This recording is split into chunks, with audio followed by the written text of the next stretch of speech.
Gênesis 33, verso 1, diz assim: E levantou Jacó os olhos e olhou, e eis que vinha Esaú, e 400 homens com ele.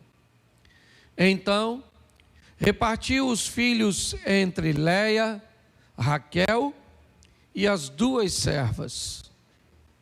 E pôs as servas e seus filhos à frente, e a Léia e seus filhos atrás. Porém, a Raquel e José, os derradeiros, ou por último. Ele mesmo passou adiante deles, inclinou-se à terra 7 vezes, até que chegou a seu irmão. Feche seus olhos.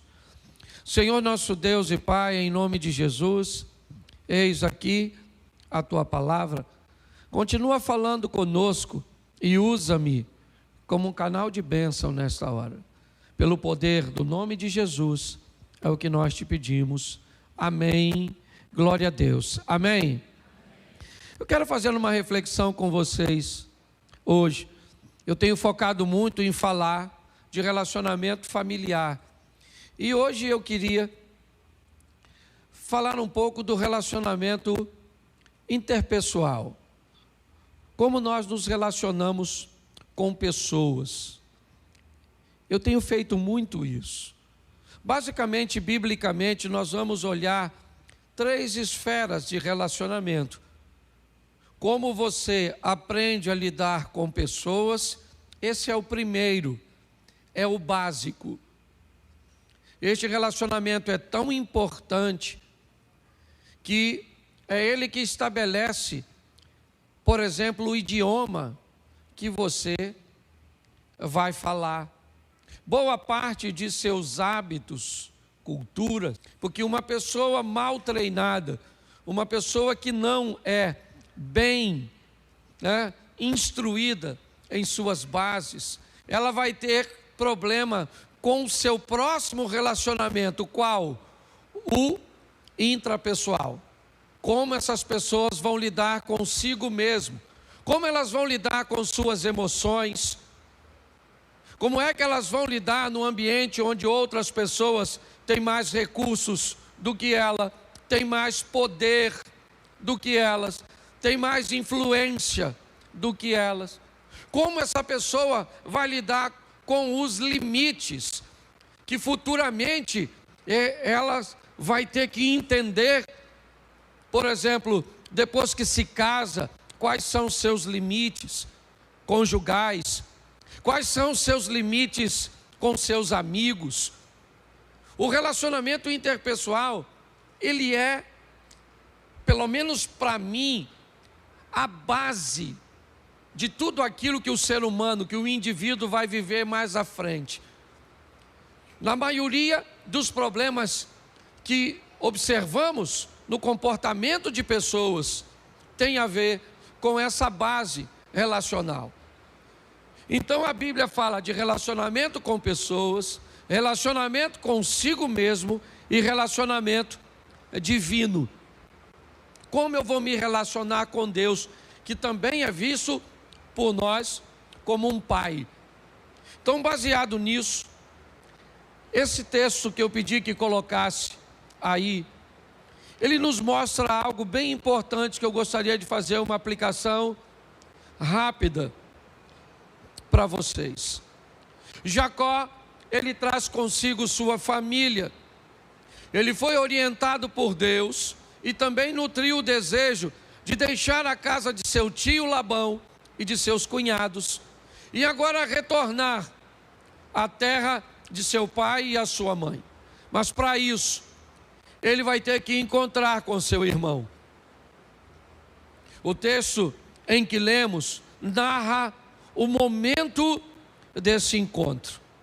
Jacó levanta os olhos e ele vê que Esaú está vindo em sua direção. E neste momento, ele faz algo muito importante e precioso. Ele vai colocar em ordem de prioridades as pessoas que ele traz consigo.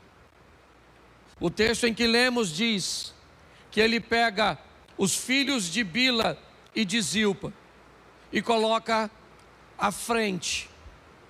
Depois ele coloca os filhos de Leia.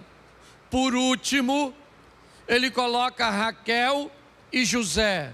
E depois de estabelecer essa ordem, ele então passa à frente e vai se encontrar com seu irmão, inclinando-se 7 vezes até o encontro acontecer de fato. Hoje eu quero falar com vocês sobre um dos problemas que eu considero extremamente sério ao longo da nossa caminhada: a dificuldade que temos de selecionar pessoas, a dificuldade que temos de colocar pessoas em lugares certos, em entendermos que selecionar pessoas não tem nada a ver com não amá-las. Jacó ama todos os seus filhos, é verdade. Ele ama suas esposas, pode ter sua preferência por Raquel, pode ter sua preferência por José, é verdade. Mas eu quero pegar esse texto e mostrar para você como é importante nós estabelecermos relacionamentos, sabe? Onde nós selecionamos pessoas para os níveis, para onde essas pessoas vão estar na nossa vida. Quanto mais rápido nós aprendermos a fazer isso, provavelmente mais leve vai ficar a nossa caminhada aqui na terra. É importante entendermos uma coisa que é inegociável quando o assunto é relacionamento interpessoal: não se escolhe a quem ama. Segundo a Bíblia, nós devemos amar a todos. Então não tem a ver com amor, ok?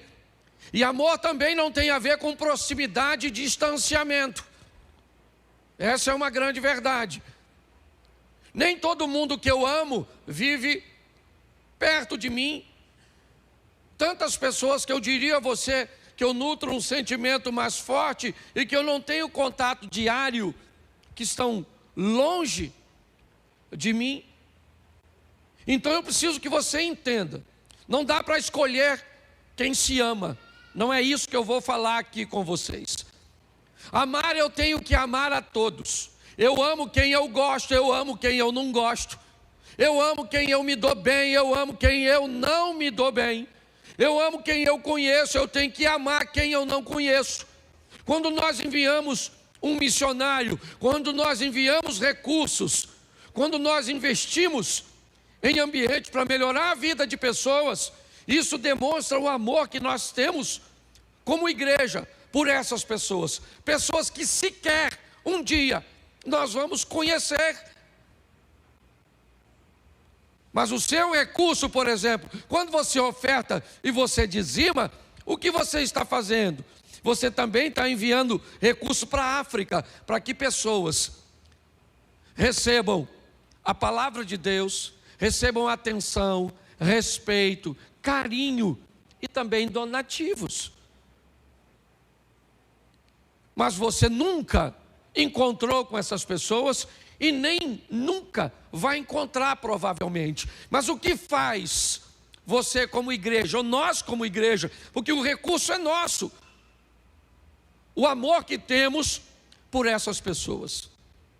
Só que um grupo de pessoas, ele vai fazer parte de nossa intimidade, ele vai estar perto de nós, ao nosso redor, fará parte do nosso convívio.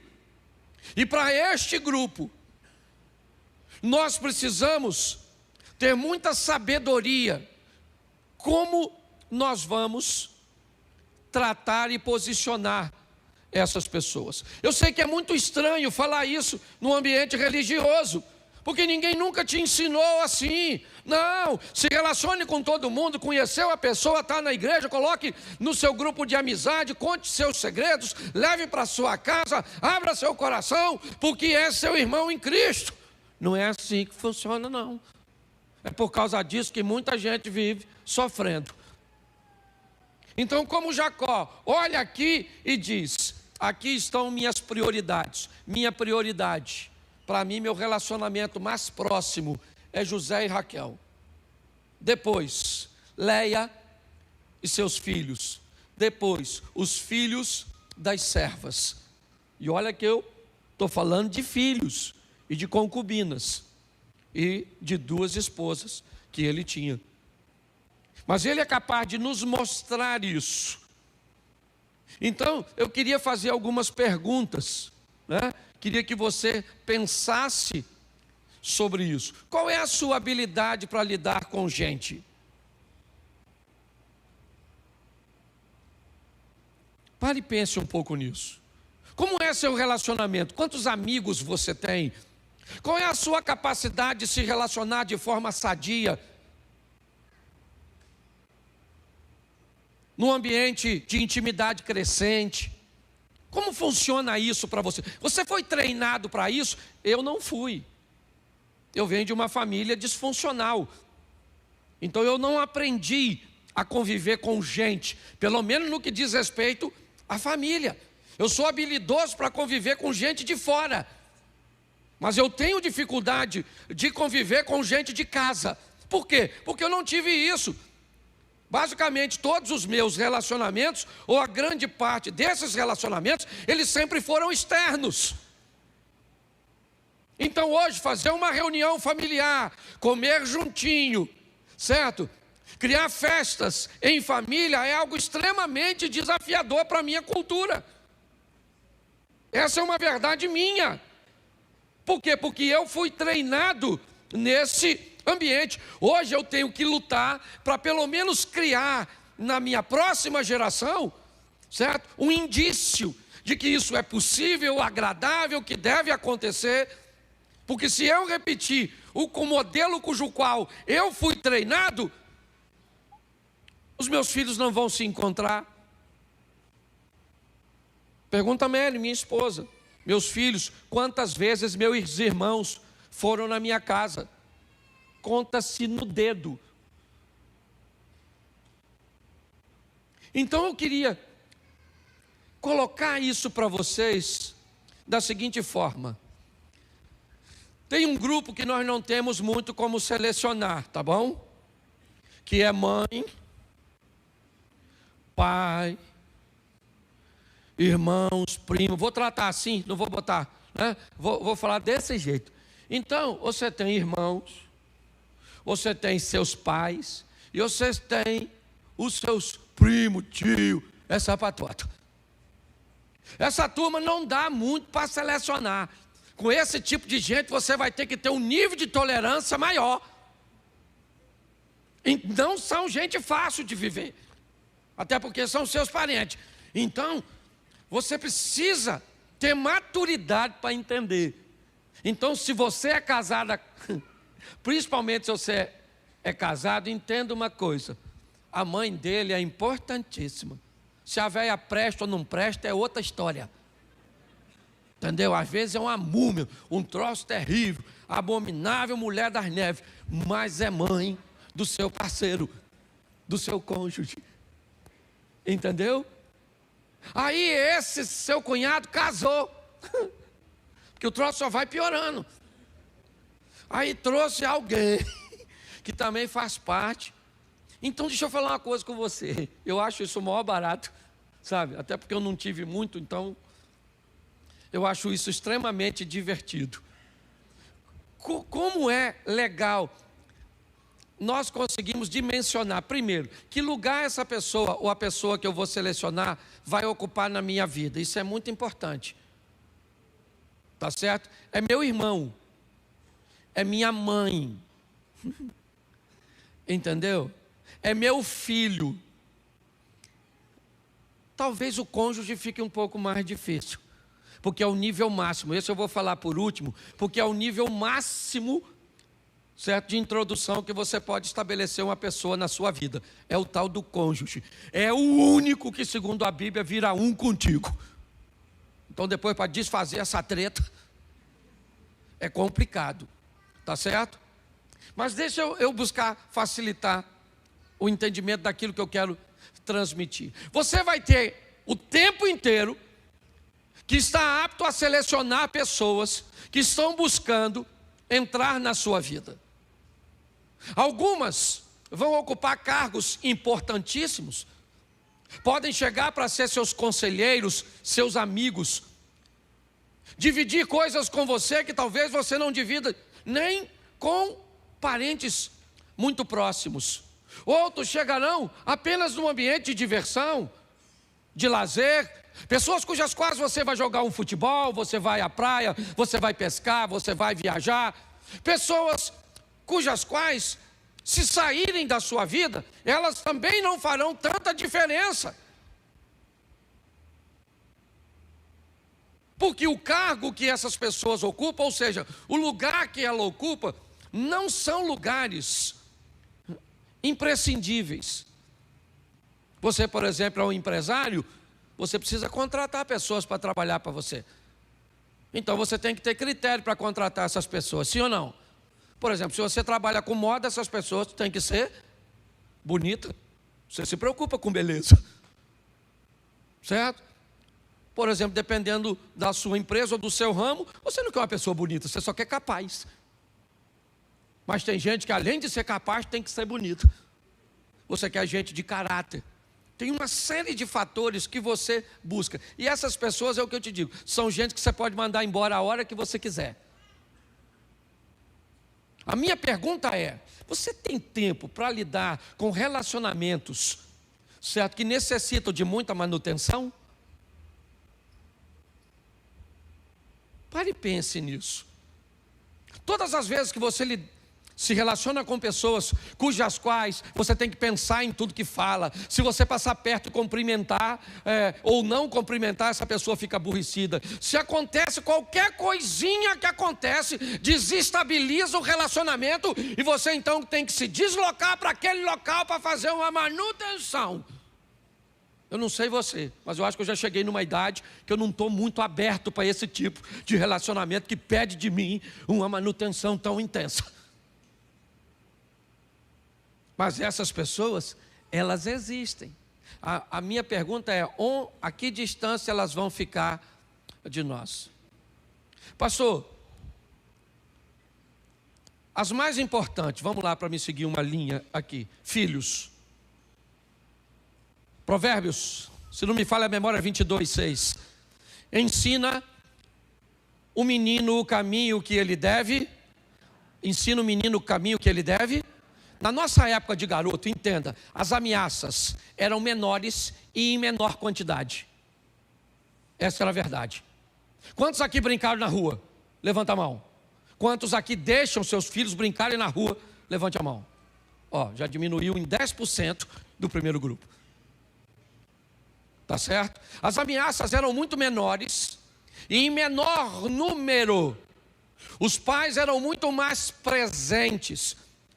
Nós tínhamos, pelo menos a maioria das pessoas que eu conheço, pouquíssimo relacionamento de amizade entre pai e filho. A figura do pai era uma figura de autoridade e isso por si só era importante. Eu não fui criado pelo meu pai, mas fui criado pelo meu tio. E minha tia tinha uma frase que me derrubava. A hora que seu tio chegar, eu vou falar com ele. Pensa numa ameaça mortal de um homem que nunca me deu um tapa. Minha tia, toda sexta-feira eu apanhava, porque minha tia acumulava. Ô véia para ter lembrança boa. Tudo que eu fazia, irmã, ela notava na mente. Sexta-feira era o dia depois do almoço, né? Esperava fazer digestão para apanhar de forma segura. E aí então ela pegava um chinelo e, Cláudio, essa chinelada é porque você fez isso, essa porque você fez aquilo. Eu apanhava toda sexta. No final eu já acostumava, já fazia parte do roteiro da sexta-feira.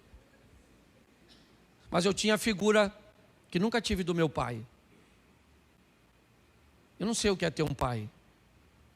Eu não sei se é bom, não sei se é ruim. Eu não sei, um pai de verdade, que eu pudesse chamar de pai. Eu nunca chamei ninguém de pai, assim, a nível de criação. Eu não tive isso. Mas graças a Deus, eu tive boas referências quando eu era garoto. E isso me ajudou muito. Se nós queremos ter sucesso na criação de nossos filhos, precisamos entender, e eu já falei isso aqui, só vou repetir. Ensina a criança o caminho que deve andar, porque ele envelhece e não se desvia dele. É o caminho, não é a igreja, ok? A Bíblia não diz ensina ou cria seu filho na igreja. A Bíblia diz cria seu filho no caminho. Tá certo? É no caminho. E não é o caminho, é no. O certo é nossos filhos olharem aquilo que nós fazemos, porque esse é o caminho. É assim que funciona.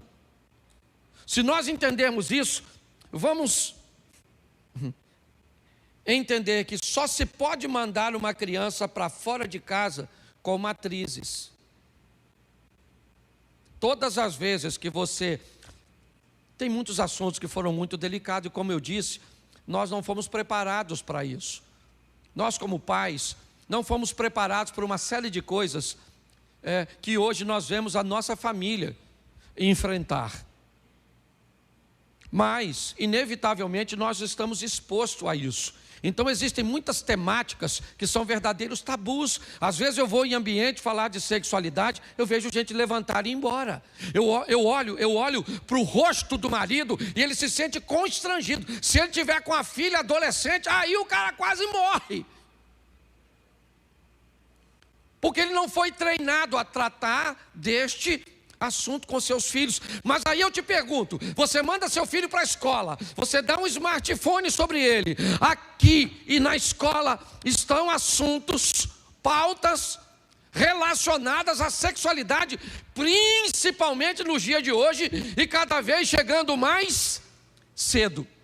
Pergunto eu, o que você ensinou para seus filhos, sua filha, de 5, 6, 7, 10 anos? É lógico, eu não estou dizendo para você queimar a etapa, mas eu preciso que você entenda que essas crianças têm que saírem informadas, ou pelo menos com uma linha de comunicação aberta entre elas e os pais, porque você deu a matriz. Se seu filho vai lá fora e dão para ele uma outra informação que não bate com a que você deu, quando ele vai botar em cima, ele diz, não é assim não. Antigamente não precisava, antigamente funcionava assim. Pelo menos minha tia, não sei seus pais. Chegava da escola, tinha uma vistoria na minha mochilinha. Precisava saber se estava faltando alguma coisa com ela que era minha, ou se tinha alguma coisa lá dentro que não era minha. Qualquer uma das duas eu apanhava. Entendeu? Era sempre a pena da surra. Tinha alguma coisa que não era minha, eu apanhava. Faltava alguma coisa que era minha, eu apanhava. Era assim, não estou reclamando não, até porque estou falando da minha tia, porque já morreu. Não sabe do que aconteceu, do que eu estou narrando aqui. Tá certo? Mas tinha toda essa supervisão. E isso era muito legal. A minha pergunta é, naquela época nós sujávamos muito uniforme. Mas além do uniforme, sujávamos também a nossa mente. Hoje, as crianças sujam muito seus uniformes e também sujam muito suas mentes. A minha pergunta é, os pais têm tempo para cuidar disso? Como é que funciona com seu filho? Eu não quero saber se você é ocupado, eu não quero saber se você trabalha pra caramba. Eu só preciso que você entenda que a família é uma carga. Vou te contar uma historinha que talvez te ajude a entender isso. Um camarada vem dirigindo em alta velocidade numa estrada, quando de repente seu para-brisa é atingido por uma tartaruga. A tartaruga caiu no para-brisa, estilhaçou o para-brisa e deu alguns arranhões no motorista. Era uma situação inusitada. Como aquela tartaruga foi parar naquele local, no para-brisa do carro? E avaliando essa situação, chegaram a uma conclusão que uma garça provavelmente, pegou a tartaruga e voou. Só que ela era peso demais para a tartaruga, para a garça. E a garça não conseguiu segurar a tartaruga por muito tempo. E acabou soltando, e infelizmente, ela bateu no para-brisa e acabou ferindo o motorista. Moral da história: quem tenta carregar aquilo que não suporta, acaba ferindo pessoas. Se eu vou entrar num relacionamento, eu preciso saber o quanto ele custa. O relacionamento, por exemplo, conjugal, é um relacionamento de nudez, de transparência, que impulsiona o homem a atender uma demanda de amor normalmente exigida por algumas mulheres, hoje não todas mais. Para as mulheres, uma linha de submissão, que nunca foi estar abaixo, ser em algumas, em algum momento, algo que desfavorecesse a mulher. Mas todas as vezes que nós vamos nos relacionar, nós precisamos entender se estamos aptos para essa carga. Eu quero ter amigos? Então beleza, se aproxima de mim e você vai descobrir duas coisas. Primeiro, eu tenho virtudes que você não tem. E segundo, eu tenho defeitos que você não tem. Quer viver um relacionamento de amizade comigo? Beleza, você tem que ter maturidade para entender isso. E a melhor maneira que nós temos que fazer é desenvolver relacionamentos gradativos. Afastarmos dessa intensidade que muitas vezes nos aproxima na mesma velocidade que nos distancia. E é por isso que nós vemos tanta confusão. Seja ela familiar, não interessa quem seja. É seu irmão, beleza, é seu irmão, tem seu sangue, é legal, isso é precioso, joia. Mas você precisa entender se esse seu irmão, ele tem condições de ser íntimo ou não. Se ele tem condições de frequentar a sua casa numa intensidade maior, ou se ele só vai aparecer lá uma vez ou outra. Mas pastor, ele é meu irmão, eu não tenho que conviver com ele. Não tem. E não se sinta culpado por não conviver, a não ser que haja afinidades para que isso aconteça. Ah, pastor, eu não concordo. Eu tenho que conviver. Então conviva e pague o preço da convivência, pelo menos não reclama. Não diz que a cunhada é uma traça, que os meninos são bagunceiros, que são uns mortos de fome, que chega lá e come tudo. Bagunça tudo. Se nós entendermos isso, gente, eu acho que vai ficar mais fácil. Pastor, é sua mãe, é sua mãe. Eu não tenho convívio com minha mãe. Eu amo minha mãe, falo com ela 1 ou 2 vezes por mês. Tem quase, 1 ano que eu não vou na casa dela. E deve ter uns 3 que ela não vem na minha.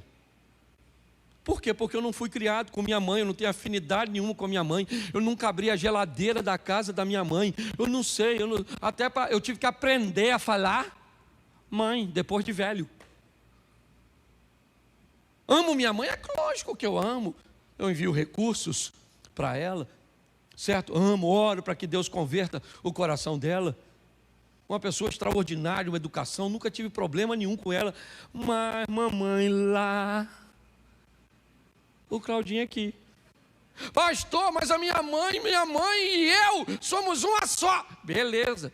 A véia é gente boa, se dá bem contigo, se dá bem com o seu marido, deixa ela por perto. Eu não estou falando que você não deve se relacionar. Eu só estou falando que quanto mais rápido você botar as pessoas em seus lugares certinhos, melhor vai ser a sua vida. É só isso.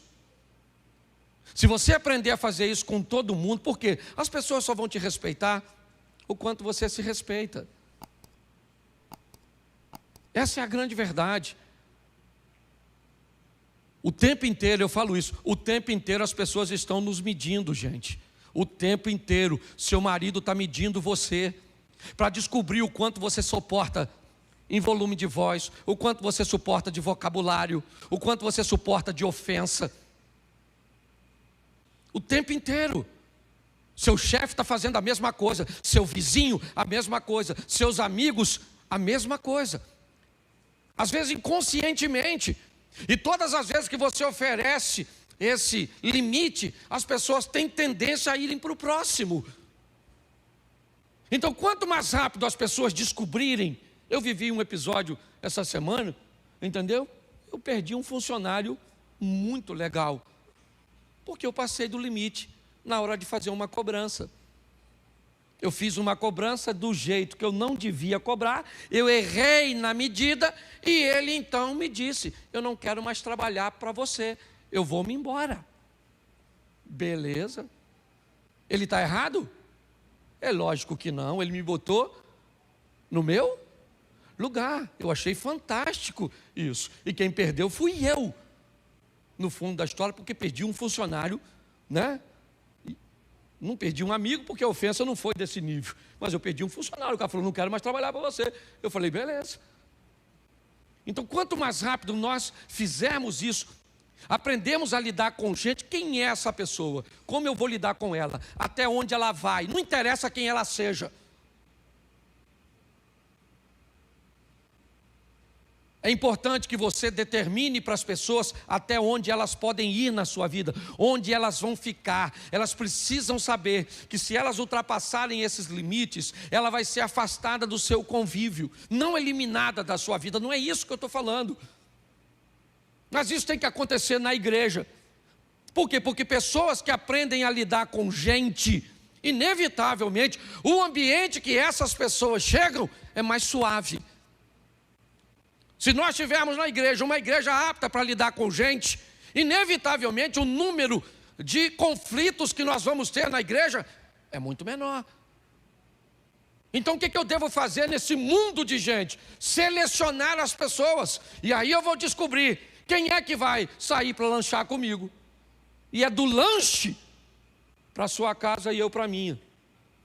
Talvez no lanche eu descubra que a essa pessoa cabe uma liberdade um pouco maior, e ela pode frequentar a minha vida.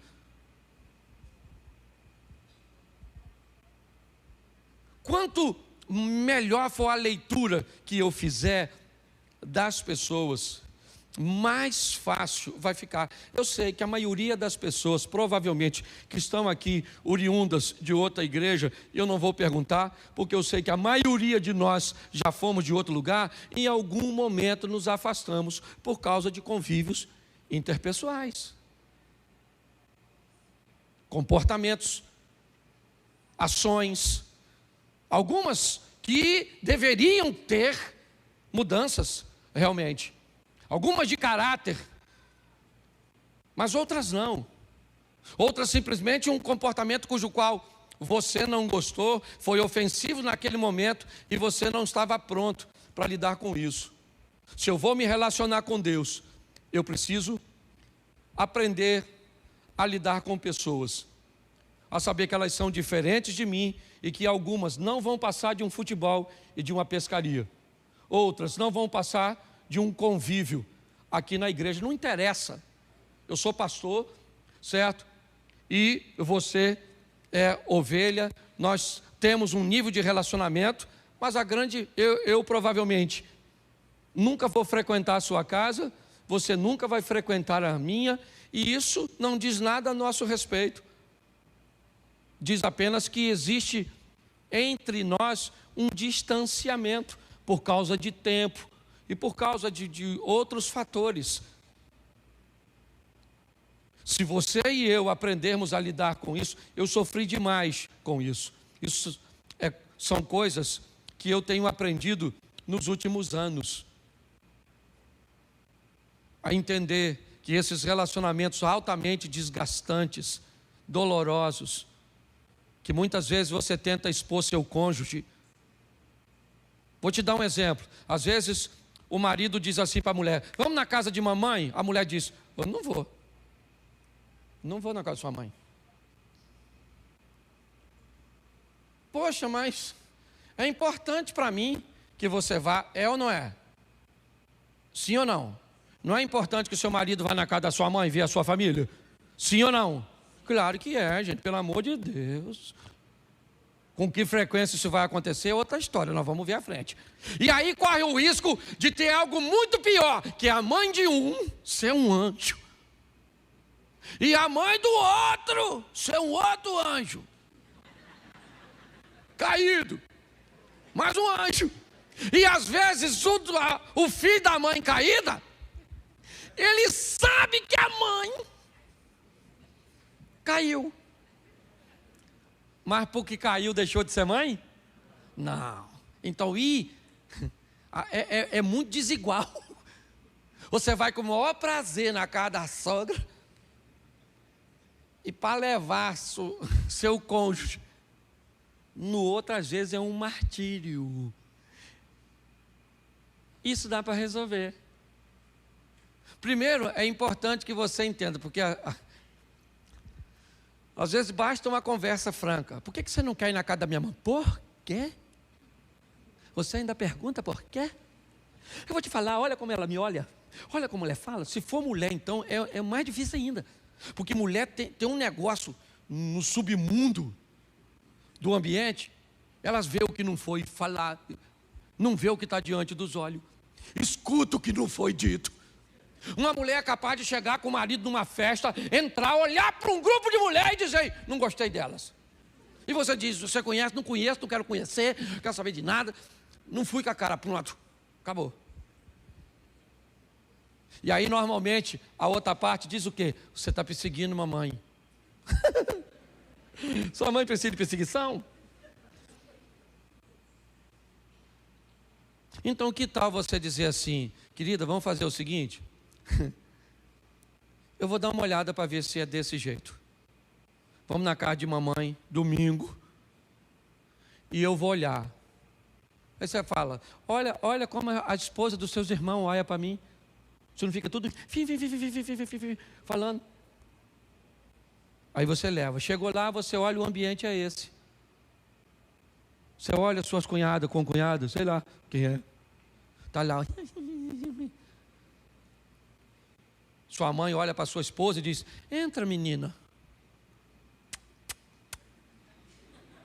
E acabou a menina que suma aqui. Aí o que você faz quando você vai embora? Aí você dá uma razão, fala: meu amor, eu nunca tinha prestado atenção. Porque às vezes o ambiente da sua casa é tão confortável que não lhe permite olhar que isso está acontecendo. Aí você diz: meu amor, é assim, sempre é. Ó, minha querida, então vamos fazer o seguinte: vamos vir na casa de mamãe, nós dois juntos, umas 3 vezes no ano. Dá para aguentar? Dá, não dá? Finados. Um dia desse tipo assim, você está entendendo? E nas outras vezes que você tem que ir, vá sozinho. Isso é maturidade. Porque nós temos vivido numa cultura, irmãos, que tem promovido a individualidade das pessoas. As festas que promoviam unidade familiar perderam força. Cadê a Páscoa? Cadê o Natal? Cadê o Dia dos Pais? Pare e pense.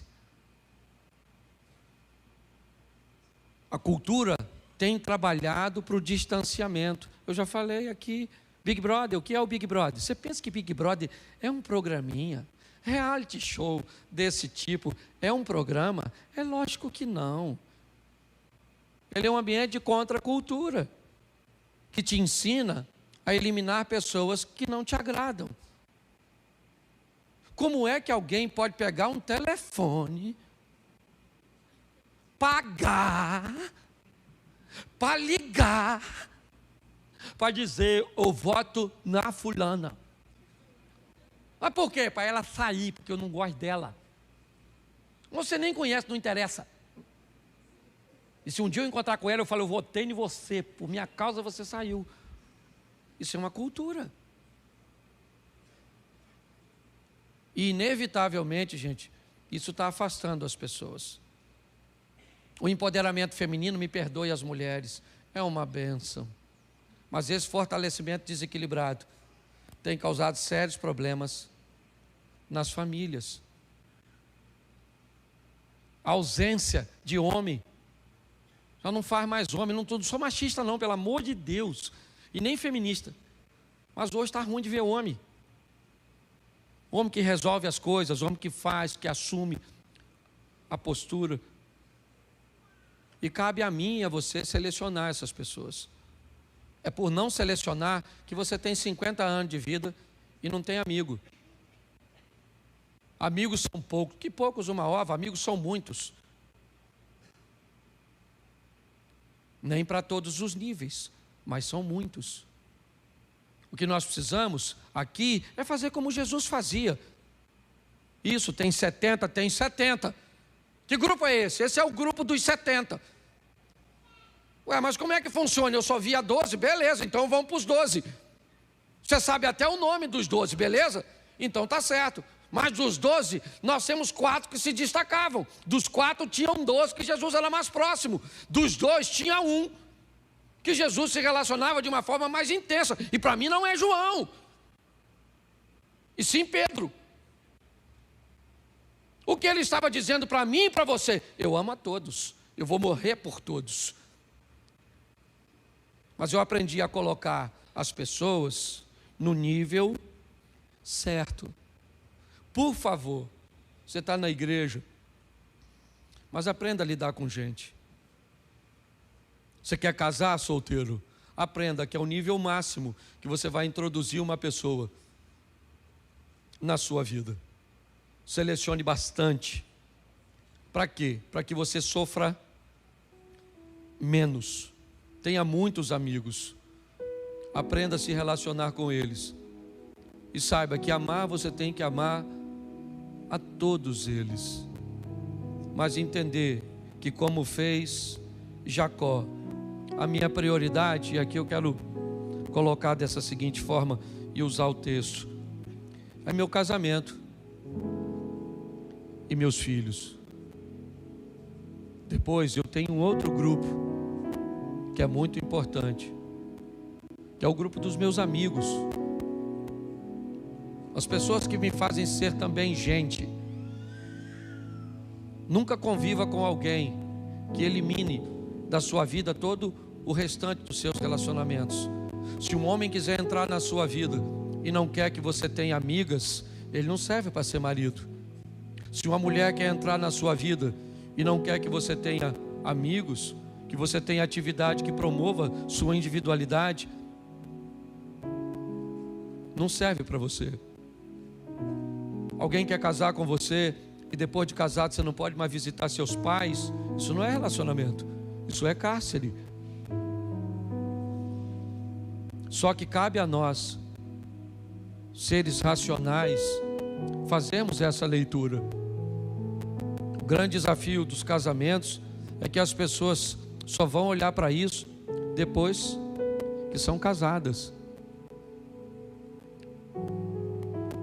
E aí nós temos um problema que talvez você já pensou, talvez ainda pense: pastor, é por isso que acaba o culto, eu vou embora. Sabe, pastor, é isso aí mesmo. O senhor está falando, o senhor está com toda a razão.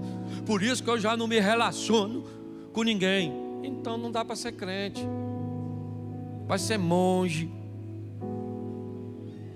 porque tem que lidar com gente, só que de forma sadia.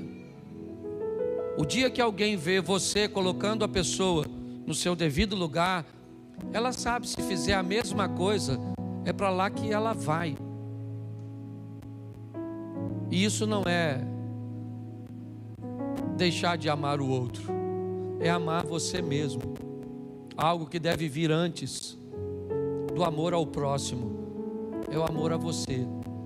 Ame-se mais, valorize-se mais, descubra o mais rápido quem você é, e a partir desse momento diga qual é o protocolo para viver com você, para entrar na sua vida, para ter sucesso, para acessar sua intimidade. Aprenda a viver com pessoas desafiadoras. Elas existem e são extremamente abençoadas para nos fazer crescer.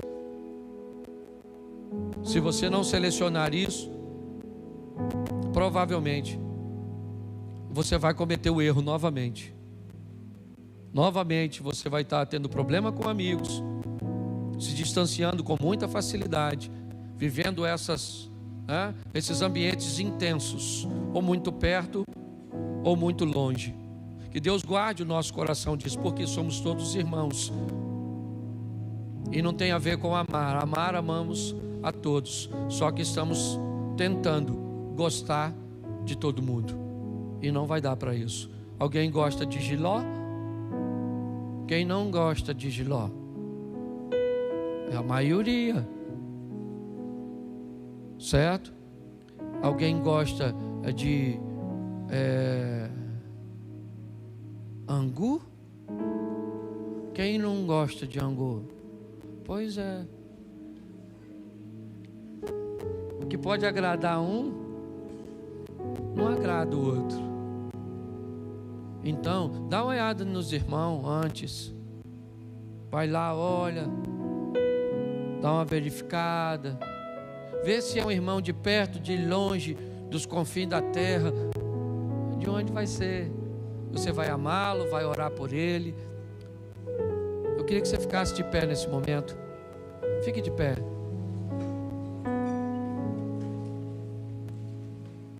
Feche seus olhos. Feche seus olhos. Pai, em nome de Jesus, ajuda-nos primeiro a lidar com pessoas diferentes de nós. Isso não significa, Senhor, que estamos certos, elas erradas, elas certas, nós estamos errados. Significa apenas que somos diferentes. E pior, Senhor, quando isso acontece, às vezes desenvolvemos o hábito de difamar essa pessoa por tal comportamento. Elas são desse jeito, elas são assim, elas fazem isso, elas fazem aquilo outro, e elas fazem, e às vezes sequer somos capazes, ó Deus, de entender que quando falamos dos outros, falamos mais a respeito de nós do que das outras pessoas. Falamos de quem somos, de como somos capazes de avaliar as pessoas com tanta perícia,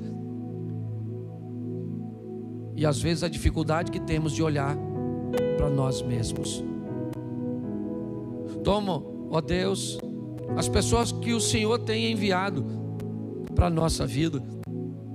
Mas também sabemos, se o Senhor envia pessoas, o mal também tem tendência a enviar. A nós cumpre a responsabilidade de selecionarmos tais pessoas. Quem elas são, para onde elas são, até onde vão. E colocarmos essas pessoas nesses lugares. E descobrimos ao longo do convívio, ó Deus, se elas podem ir para o próximo nível. E quando a Tua palavra nos ensina que há amigos mais chegados que irmãos, me parece que ela também tenta nos dizer que há irmãos que viverão distantes de nós. Pessoas que por questões consanguíneas deveriam viver tão perto, participar de nossa intimidade, ter acesso à nossa casa, mas por algum motivo elas não conseguiram isso. Nós não conseguimos manter isso. E que isso não venha nos desmerecer, ó Deus. Que venhamos aprender a lidar com tudo isso. Ajuda-nos, ó Pai, para não continuarmos falando mal das pessoas. Nos afasta deste hábito, ó Deus. Toma a nossa língua e que da nossa boca não saia parecer negativo contra os nossos irmãos. Que esses irmãos atuem nas áreas que foram chamados para atuar. Ajuda-nos, ó Deus, a vivermos como igreja esse padrão. Toma o nosso casamento Ajuda-nos a convivermos com os nossos cônjuges, com os nossos filhos,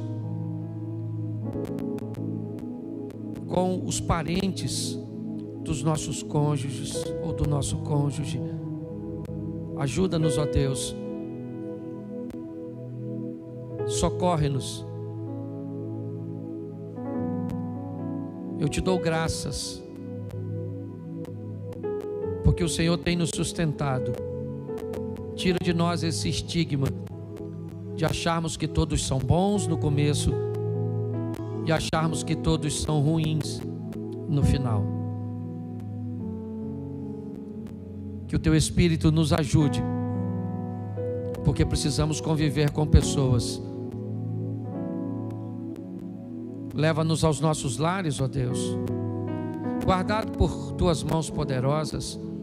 Seja uma semana de bênção, uma semana de vitória, uma semana de boas notícias, uma semana de bons negócios.